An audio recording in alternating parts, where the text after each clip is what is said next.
5 كلمات في الانجليزي يعتبروا من اصعب الكلمات اللي ممكن ننطقها، ولكن يا بطل مش هتبقى صعبة عليك، وده لانك هتنطقها معايا دلوقتي. يلا بينا نبدأ.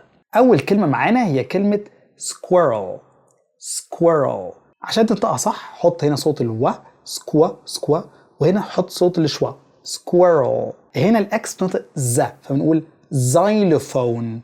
زايلو كأنها زايلو زايلوفون. الكلمة دي ما تقولش اي، قول entrepreneur. entrepreneur فهنا entrepreneur ودوس على نر يبقى entrepreneur. اما الكلمة دي اسمها statistic.